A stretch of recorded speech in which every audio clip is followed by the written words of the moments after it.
Georgia school shooting puts guns back on the political radar. Plus, the NRA board gets set to vote on a reform plan. All this and more on the news update.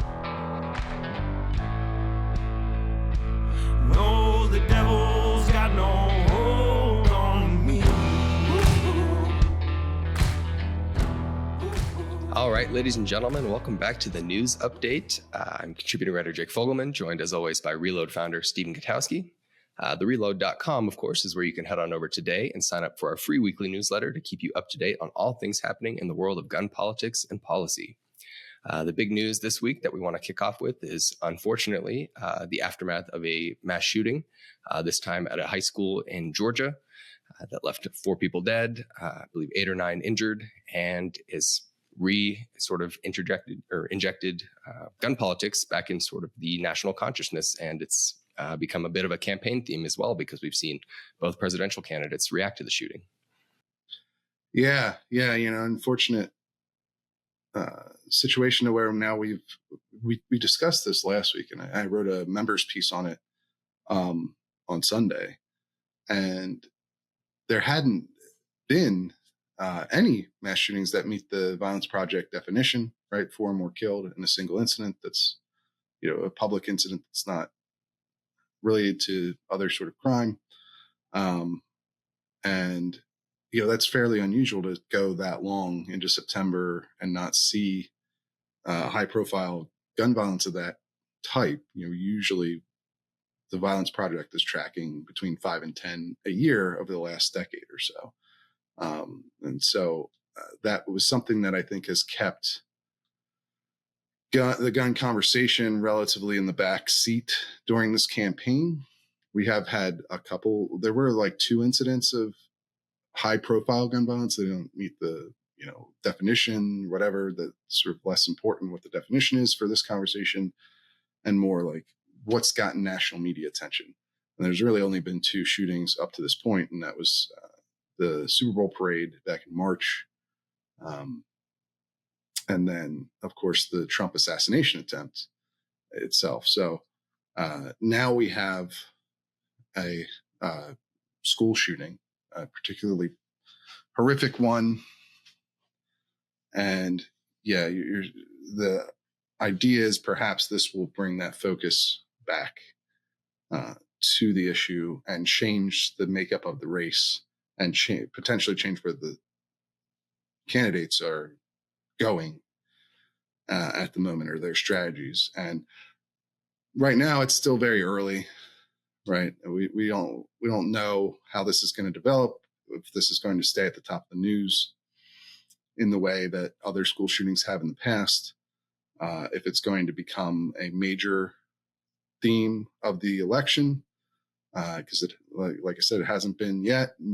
Probably primarily because mass shootings drive media coverage, drive the national conversation of these around guns, and that's unfortunate and a problem in the way we cover guns in the U.S. But it is a reality, and now that there's been one, we'll see whether this takes on the same sort of significance that previous school shootings have, or not. Because what I've seen so far. And we had a story on this the day of, actually. We had reactions from Vice President Kamala Harris and former President Donald Trump. And, there hasn't been much change on either front there, I don't think. Kamala Harris called for the same 3 policies she's been calling for in all of her speeches: universal background checks, a red flag law, and an assault weapons ban on sales. She didn't go back to her previous position of mandatory buyback for AR-15s. There was an AR-15 involved in this shooting that's been reported by law enforcement. And then Donald Trump reacted by, calling the shooter sick, and promising that he would, quote, heal the world. So, and he didn't discuss gun policy. Both of those reactions happened the day of, and both pretty much mirror where the candidates have been, right? Kamala Harris has had that platform. It's carried over from the Biden campaign, and she didn't seem to make any sort of significant changes to it, and I don't know that they've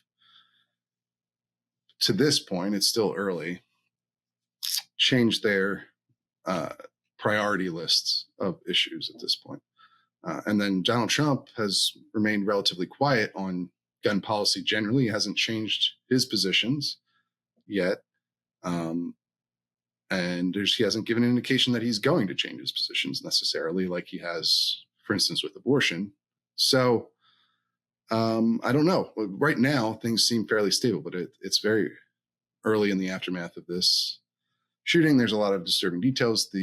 And some of it, we have seen significant developments beyond the political fight over guns, right? There was, because I had an analysis piece as well that talked about the other aspect that we've seen in reaction to the shooting.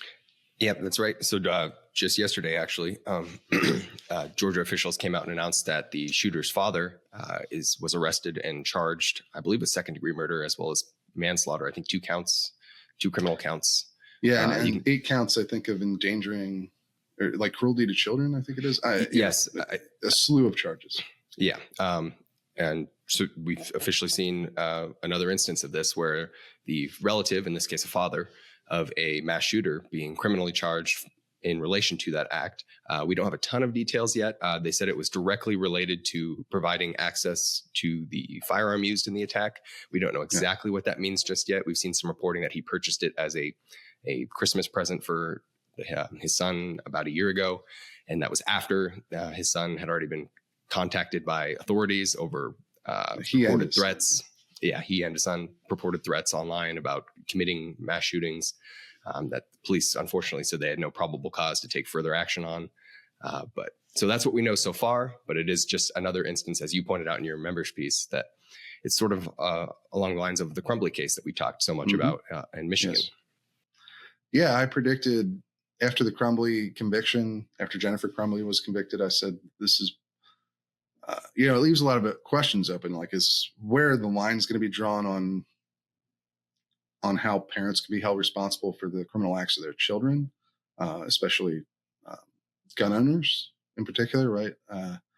If a child uses your gun or a gun that you bought to commit a crime, where's the line on your responsibility for that? Is it just going to be cases like the Crumblies where the details were particularly egregious? They ignored warning signs, including a day of the shooting meeting with the school to discuss threats and disturbing notes that the shooter had left on a worksheet. And then the parents took no action in regards to that. And Jennifer Crumbly described the meeting as nonchalant. She came out as a particularly unsympathetic defendant in that case, I think. And my question at the time was like,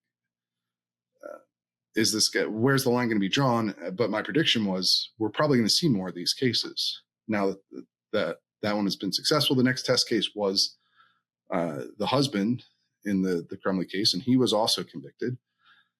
And so I think that set a precedent. This is the first time we've seen those kind of convictions related to that kind of shocking crime. And, because the parents weren't directly involved in planning or carrying out the attack. They were just extremely negligent in how they dealt with their troubled son and gave him access to firearms, to a firearm that they did not secure well enough, clearly. And so the early details here seem similar. Now, it's only been a couple of days. So you have to keep that in mind with how things tend to unfold in these situations. Early reports can be inaccurate or not present the full picture of what's going on. So right now, the details that have come out, the reporting that exists, make this sound similar to the Crumbly case in level of negligence on the father's part. When you get visited by the sheriff's department because the FBI tipped them off that your son was posting school shooting threats, I think the wrong course of action, almost anyone would agree, is to then go and buy him an AR-15, a rifle, or any kind of gun a couple months later. Just because he wasn't arrested at the time. Like, I understand he denied it. Then look, there'll be more details, I'm sure, that maybe make this decision less egregious in hindsight. But it's right now with what we have, it looks terrible. And obviously he wasn't securing the rifle well enough either from his son, if he tried to at all, because the 14-year-old ended up taking the rifle to school and killing 4 people. So, you know, we'll have to see exactly what comes out on that regard. Like, did he secure the rifle and the son managed to get a hold of it despite those attempts? That was something that came up there has been another trial in between these 2 incidents that went in the other direction. It wasn't a criminal trial, but the Santa Fe high school shooter, his parents were sued in civil court over that shooting, where victims were attempting to hold them liable for their son's actions, and the jury in that case found them not liable. So that's sort of the counterpoint. And you know, it doesn't sound like the details that came out for that were as egregious. Like, there may have been warning signs, but they weren't as flashing red as the ones in the Crumbly case or the early details that we're hearing here. You know, the Crumblies were warned that morning that their son was making threats. They knew they had bought him a firearm, essentially, and were not overly concerned about securing it, it seems, at the very least. And so there's similar here. Like, this father was warned that his son may be going through, you know, in distress and making threats, and he just bought him a gun as a 14-year-old anyway. So I don't know. It doesn't mean that everybody who buys their child, their teenager, a firearm for hunting or for recreational shooting or for sport shooting, you know, shouldn't be painted by any stretch of the imagination with a similar brush. And so that's where you have to figure out. And not every parent whose child commits a heinous crime ought to be held responsible for that. It seems like it's going to depend a great deal on the circumstances, which is why the details here, at least the early details, make this look a lot closer to the Crumbly situation. I'm not surprised that they were charged. We'll see whether or not the details hold that we know now, or other details come out that make it harder to prosecute those charges. But, you know, because these are still going to be relatively heavy lifts if the father wasn't directly involved in or had direct knowledge of what his son was going to do. But, you know, negligence charges are harder than a case where the parents know what's going to happen explicitly, obviously. So we'll have to follow that, of course, because I think it is a direct result of that conviction in Michigan of the Crumbly parents. So it could be it looks like the beginning of a new trend here, but I don't know if it's going to extend beyond the most egregious examples into a more broad effort to hold parents legally, criminally responsible for the acts of their children. Yeah, I think that's probably right. Like you said, though, we will stay on top of this as more details unfold. But one of the other things that came out of this shooting is sort of a renewed attention on school security and in particular, police officers being on site at school resource officers. The indications we have was that there were 2 school resource officers on site at this high school. Obviously, they weren't able to prevent the shooting from happening in the first place, but by all accounts, they responded relatively quickly and they confronted the shooter, and he surrendered to police before further murders could be committed. And this has obviously been a hot button topic in our politics. Before the shooting even happened, you reported a story about a new partnership going on between one of the bigger gun control groups in the country, March for Our Lives, partnering with Ben and Jerry's of all people, doing essentially an ad campaign about the presence of police in schools and school hardening, directly targeting that as a political issue. So Clearly, I think, going to be a live issue going forward in light of the shooting in particular. And obviously it already was, as indicated by this ad partnership. Yeah, I think this Georgia shooting really lays bare the realities and the nuances of school security in real life, the pros and cons of it. Because it sounds like the school, actually, they implemented a lot of their security improvements just before this happened, so that there was like an alert system that teachers had a button they could press on their badges to send out an emergency signal, which they apparently did do during the shooting. They had special locking doors, which apparently did stop the shooter from getting in at least one of the classrooms he targeted to begin with. And they did have armed officers on campus, at least two of them, at the time the shooting occurred. So the school seems to have taken a lot of the kinds of precautions that people have advocated for over the last, couple of decades, I guess. And it did not fully prevent the shooting. And there's still questions, like there's reporting that there was threats were made the morning of.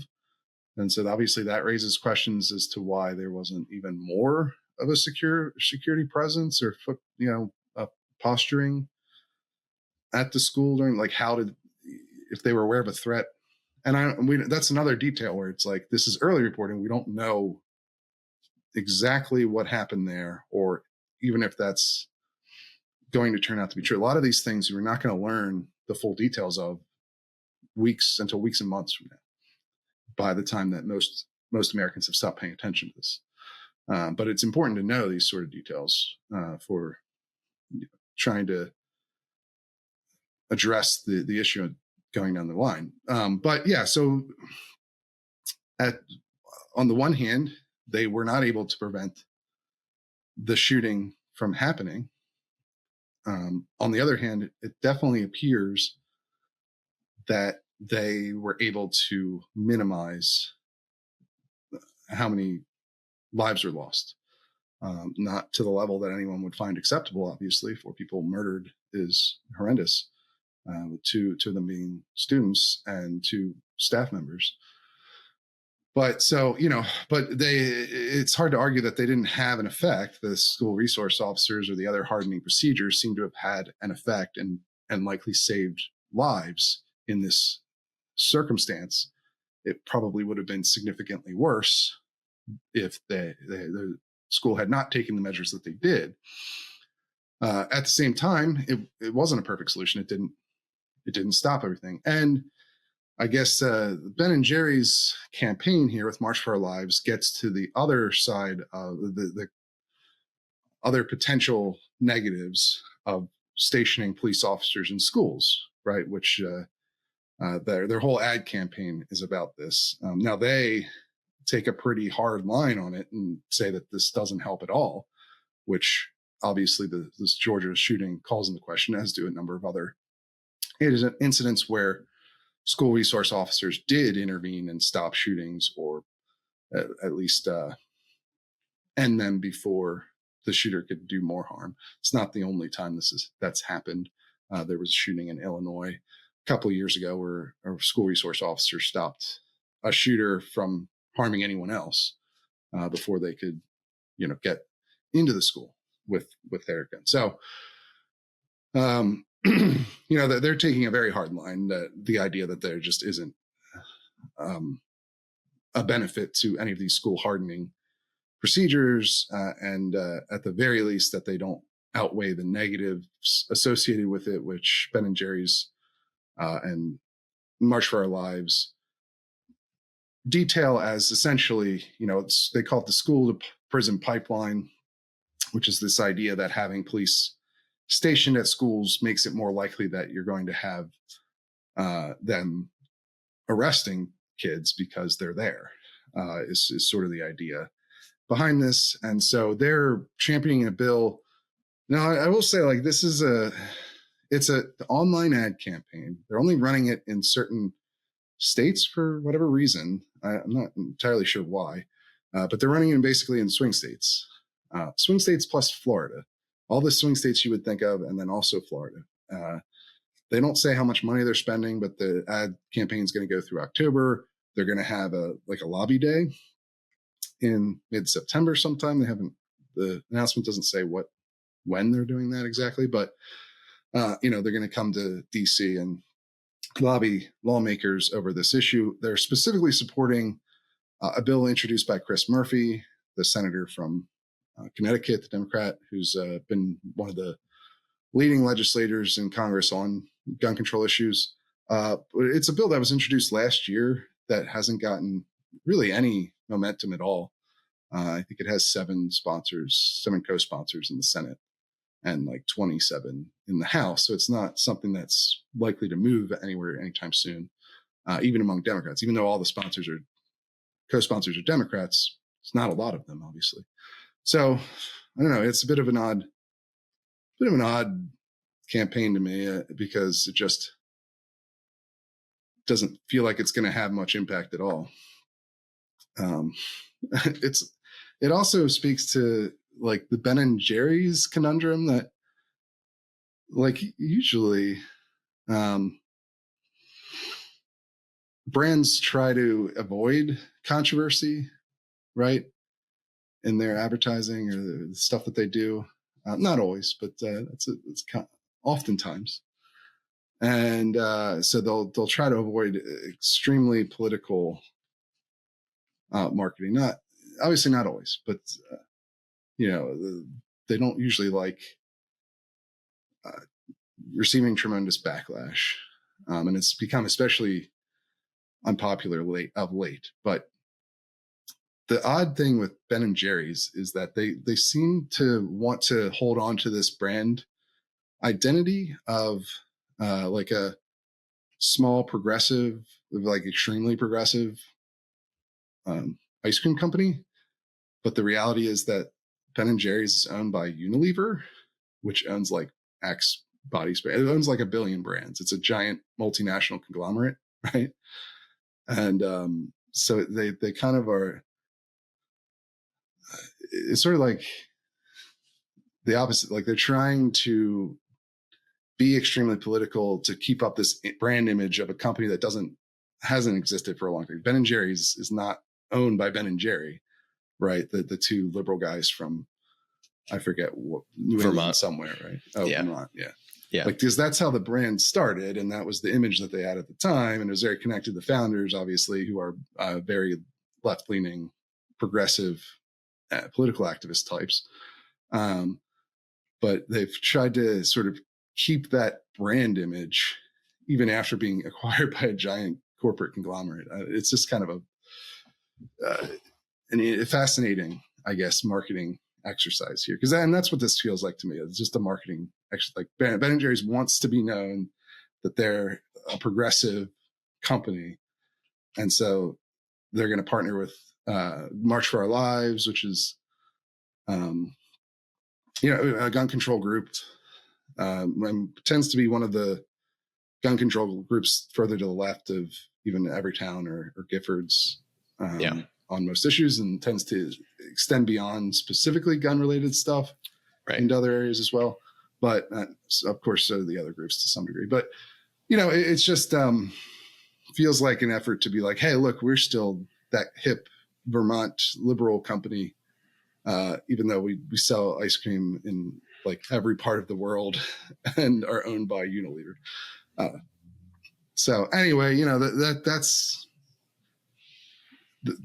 also feels like bad timing, right? They announced this a few days before this school shooting that involved school resource officers saving people's lives. So, yeah.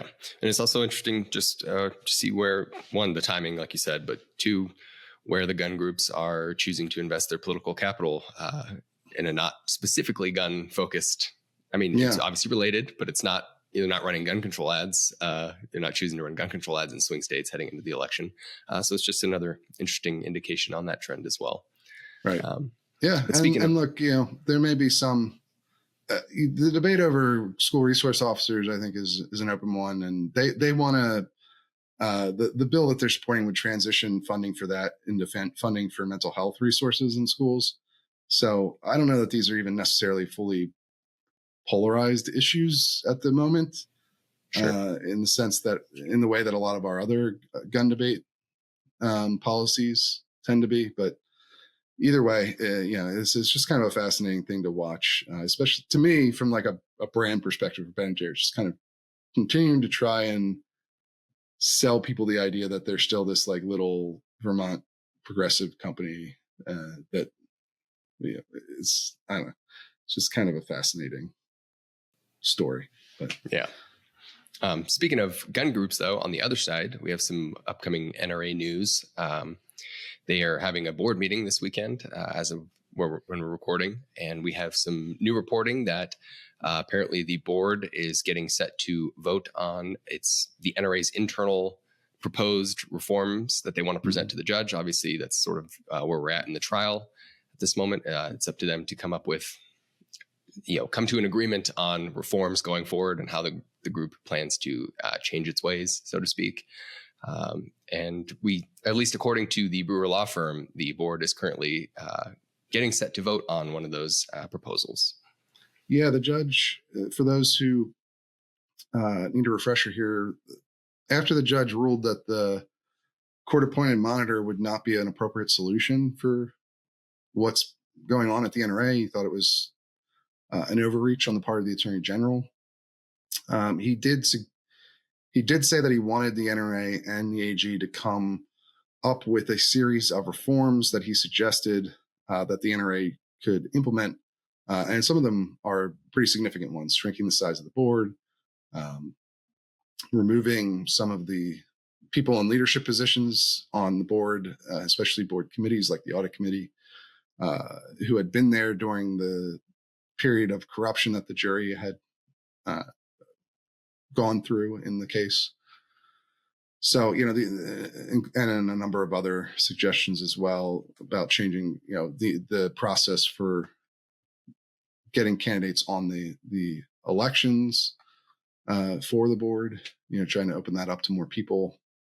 And so AG and the NRA have been going back and forth. They've been sending letters to the judge with updates on this process. Since then, they haven't come to an agreement yet, but the Brewer firm sent a letter saying that the board is going to vote on some sort of proposal on Saturday at the board meeting, which is in Arlington, Texas, this time at the Omni Las Colinas, I believe it's pronounced. I actually booked, I thought it was going to be at the Omni Dallas, downtown Dallas, so I had to rebook my hotel. They don't put these things out publicly. These are meetings that are accessible, or they're supposed to be accessible to any NRA member, but they don't publicize them. They don't talk about any of them.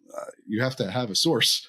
You have to have sources that know of these meetings coming up to know that I think our piece publishing is probably the first time it's been publicly announced where this meeting is even going to happen. So I don't expect there to be many NRA members to show up, because NRA, maybe they put it in the publication, one of their internal publications. I just haven't seen it. I don't know, but I couldn't find it anywhere online. And so I don't know why they do that, other than maybe they don't want members showing up to these board meetings, but you are allowed to go to the board meetings as a member. Now, they can kick you out during what's called executive session if the board votes to do that. But as we saw at the last board meeting, which was after the annual meeting in Dallas, at the Omni in Dallas,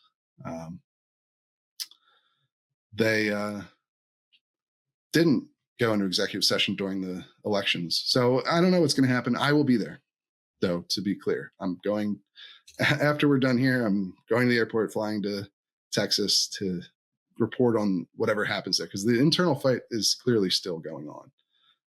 And one of the other key details that I reported alongside Joseph Brucker, one of our freelance writers, who's been covering this trial for us, is that the Brewer firm the Brewer firm won, according to a letter from Doug Hamlin, the new NRA CEO, to the board that I reported a little while back. They've been removed from the Vulu case, the First Amendment case that the NRA won at the Supreme Court. That's now headed back down to the lower courts for further litigation.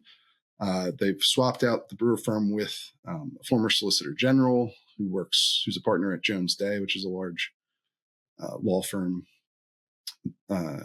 based in New York, I believe. And now apparently the Brewer firm is offering to end their relationship with the group at the conclusion of this civil case. But there's also an effort by, according to my sources, by the reformers to perhaps try and remove them or undo the committee that oversees them. It's really not clear exactly what's going to happen at this board meeting is, I think, the bottom line, but it does appear like it could be fairly significant. And you could see maybe the Brewer firm's time with the NRA over one way or the other, perhaps. We don't know yet, but that's what the sources we have are suggesting. There may be a fight over this, or it could just end as the natural conclusion of this civil case. But we'll see. We'll see what happens. Obviously we'll have to stay on top of it, and we'll have to hear your reporting back from your attendance there. But obviously that would be a fairly significant development, a $180+ million development. That was the relationship between NRA and the Brewer firm. So over the last 6 years, yeah. So they were hugely important in developing the legal strategy that the NRA has taken that time. The bankruptcy, the fight in the civil case, the First Amendment case in Vulu. Brewer was at the center of all of that stuff. It has many supporters among current and former NRA leadership, like Charles Cotton and Wayne LaPierre, and then plenty of critics among the reformers like Phil Journey and board members Phil Journey, Jeff Knox, Rocky Marshall, those type of guys. So he's been a polarizing figure, but also an extremely influential figure in the NRA and its direction over the last half decade, really. Yeah, absolutely. So either way, if the indications are correct, it would be an end of an era, and whether you think that's a good or a bad era depends on your point of view, as you just laid out there. Mm-hmm. As we get close to time here, a couple of newsletter links we want to touch on before we wrap up. One comes to us from the Trace about Polymer 80, probably the most prominent and well-known manufacturer of homemade gun kits and parts. Has reportedly shut down in the face of multiple lawsuits. We've covered several of them here at the Reload, where they've had to settle with various cities and sometimes states. I think the state of California secured a settlement against them for various reasons, holding them responsible for what they call ghost guns, unserialized firearms turning up in crimes that can be traced back to Polymer 80 origins. And over $10 million in settlements is what we've reported. And it looks like that's taken a toll on the company. Yeah, I mean, it's interesting to see them gone after all those fights, especially since they had won a number of them. Obviously they kept having to do these settlements, so it's a lot of money. And it may have been more than just the legal fights that have put them out of business too, but I'm sure it didn't help. Obviously there's competition in that space, and maybe they weren't keeping up as well with it, but certainly Polymer 80 was a pioneer in the homemade gun kit world.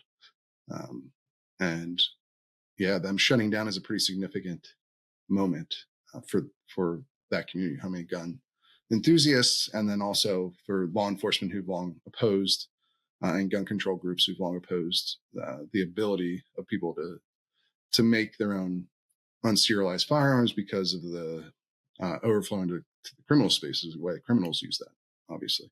So I don't know. I mean, it's significant because of how prominent Polymer 80 was, but it doesn't necessarily change. People can still buy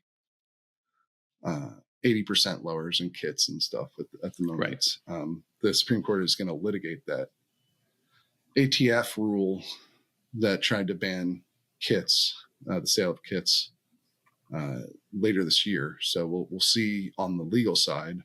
That's not reliant on Polymer 80 to keep going. That's going to happen regardless. But the largest maker shutting down is a significant piece of news. Right. And certainly, obviously they haven't said much. Polymer 80's representatives, and they've been pretty tight-lipped about this, and their website doesn't even exist anymore. At least it's down at the current moment. So we don't know exactly why, but if it was in fact a lot of these settlements, it would be a symbolic win, at least for the gun control movement, to see the most prominent mover in this space. I think it's notable. It's notable that the reason we know they shut down is because Everytown put out a statement saying that they did. Right. Polymer 80 didn't announce anything. Their website's just down. Their social media accounts have been silent for a couple months now, it looks like. But so we don't have their side of why they appear to have shut down. But so everything we're hearing about it is celebration from Everytown.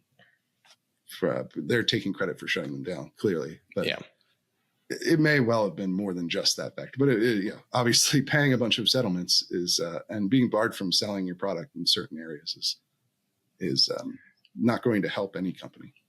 Yeah, no, that's certainly true.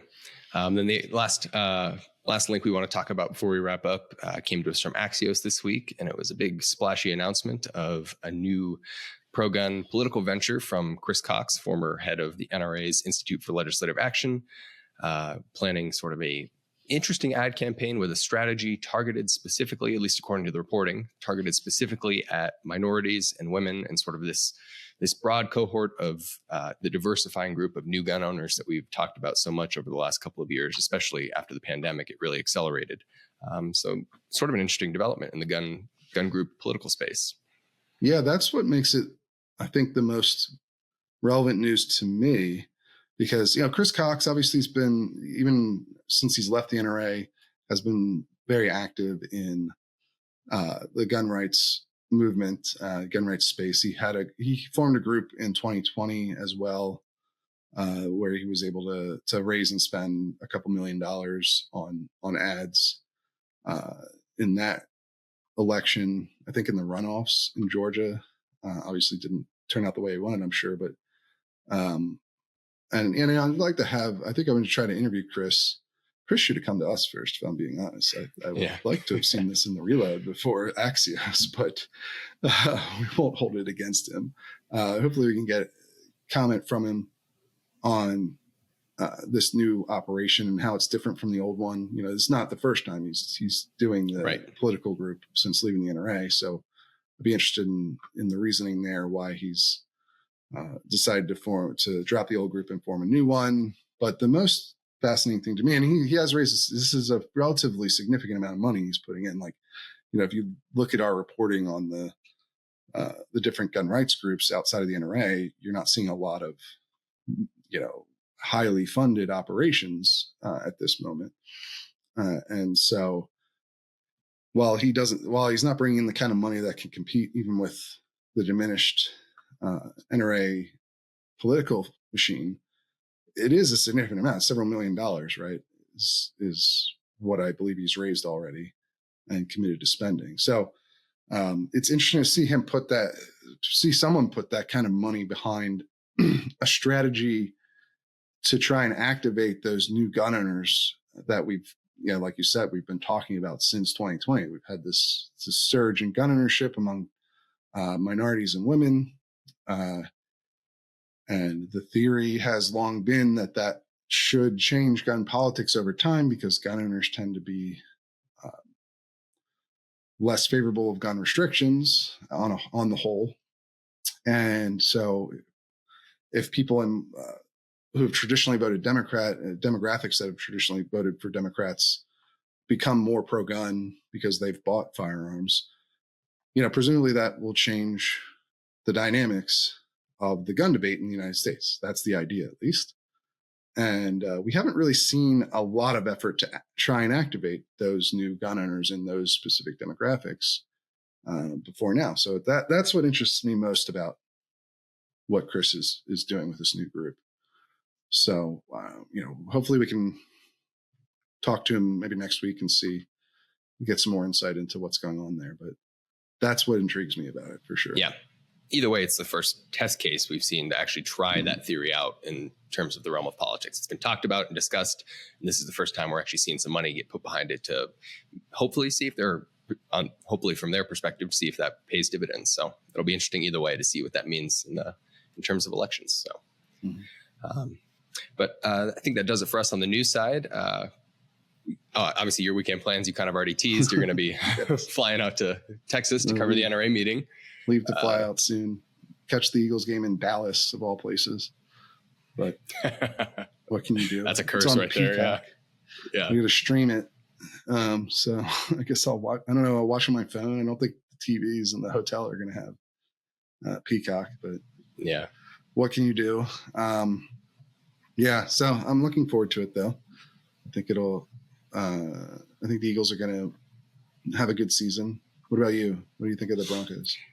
I am cautiously optimistic, I would say. I think the conventional wisdom is we're going to be terrible because we are eating $40 million of dead cap and have a rookie quarterback starting. I don't think we'll be terrible. I think we'll be mediocre, and that's what I'm sticking with. We know we're not Super Bowl bound or anything, but best case scenario, I could see us sneaking in on a wild card, and maybe the first couple of weeks will crush my sunny optimism right here, but I think we're better than people give us credit for. So I'll be interested to see this weekend.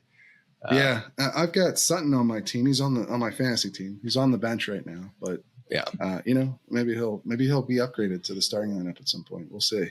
Yeah, he's a freak of nature athlete, and he just needs someone good to throw him the ball for once. And hopefully this is the year where he'll have someone that can throw him the ball. Well, hopefully these games, the rest of the opening weekend lives up to last night's game. And that was a heck of a game. So, it's easy to remember why everyone likes to watch football. It's a great sport. Yeah. So, all right. Well, that's all we've got for you guys. I'll be in Irving, Texas, I guess, on Saturday at the board meeting. So we'll keep you up to date with any developments that happen there. But that's all for now. We'll see you guys again real soon.